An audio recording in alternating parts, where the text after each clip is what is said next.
on the Chargers rookie running back, Josh Kelley, who's, I guess he'll be filling in for Austin Eckler this week. What have you kind of seen? Yeah, so look, far? I think we'll see him. I think we'll see a little bit of a running back by committee. Obviously, you lose a good player like Eckler for a period of time. You know, you don't want to see that. But we're still going to have to defend that offense, and they present some challenges relative to the zone read, relative to some of your option schemes, things that you may not see on a regular basis. Sean, I know you said Monday that, excuses are just kind of out of it and, people just want to see the results, but are you almost at a point where it's like, what can happen next? Well, look, I think we're fortunate right now. It appears that we're going to be able to stay and this storm is staying a little bit more towards the west of us. So we're trying to really focus on this game, focus on what we have to do to improve as a team here after 4 weeks. There's still a number of things that are painfully glaring, and that's what we're tasked to do right now and get ready to play this team. And this team's played well. They've been in a lot of close games. We're ahead last week, 24-7 before the half, and you just watch the film and you can see the quality of the team we're playing. We know this team well. We practiced with them, I feel like, at least 2 or 3 times in the last 5 years. Yeah, Sean, is there a level of familiarity with them, or is there too much turnover to really count on last year's? I think you see a similar system defensively. I'm sure they feel the same way with us offensively. Obviously, there's jersey numbers and players that move in and out.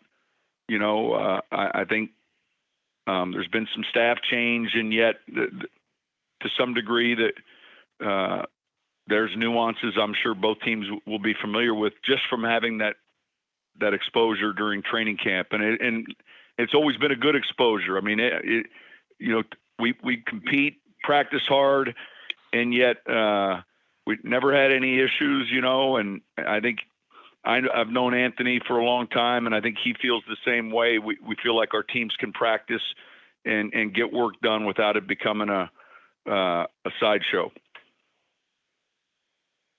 Is there any particular area of focus that you want to see your team improve in kind of the season's second quarter, now that you're into that kind of phase of the season? Look, situationally, defensively, there's some numbers that are decent, but our red zone defense and our third down defense are going to have to improve. All right. Offensively, I think our consistency relative to our protections, our run game, it was better last week, and yet there's still breakdowns in our schemes that we can clean up and shore up relative to throwing the football.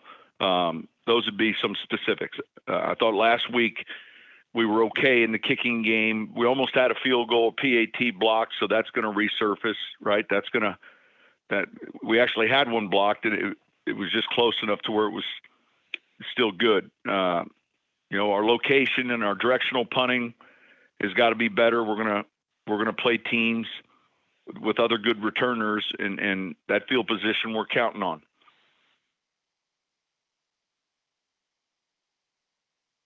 What's your kind of assessment of the offensive performance of these last 3 games about, obviously a key player like Mike?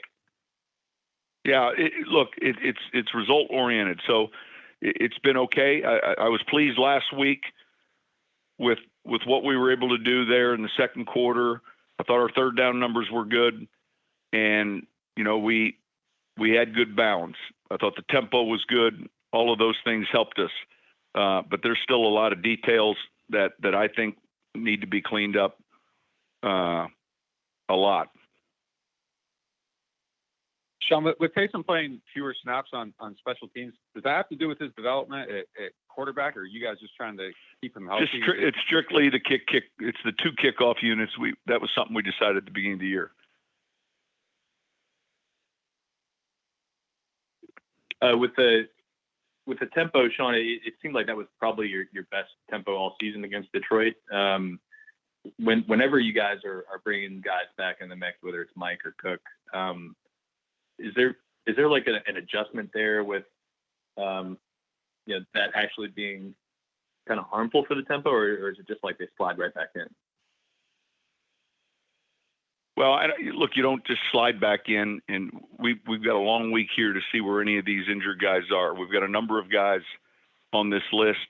I'm hopeful with some of them maybe not as hopeful. We'll see what the week looks like. But the tempo is the shifts, it's the motion, it's in and out of the huddle. That's something that's unwavering. That's something that we've always been very good at. Sean, what have you just seen from their rookie quarterback so far? He's got very good arm talent. He can throw off body, in some funny body positions. He made some big plays last week. Listen, I've been impressed. He's tall. He's got a real good arm, and we obviously remember him through the draft process. So, quickly identifying some of the things that he's doing well and finding ways to try to neutralize those things. But I think he's played real well. The ability to make those like off script throws and different arm angles and that, has that changed and become more prevalent maybe over the last few years as the league has evolved? Some guys can, some guys can't. I think the plus is that we don't live in a clean protection world. The pocket moves. There's a little pressure. We get flushed sometimes. We gotta scramble sometimes. We gotta step up sometimes. And so it certainly affords you more opportunities to get rid of the ball on time. And I think some guys naturally do it better than others. So when you're talking about improving the defensive situational stuff, what goes into that? Like, is it just a matter of discipline with that? Practice, the repetition, the meetings, the film, and the attention to detail, and the technique itself. All of the above.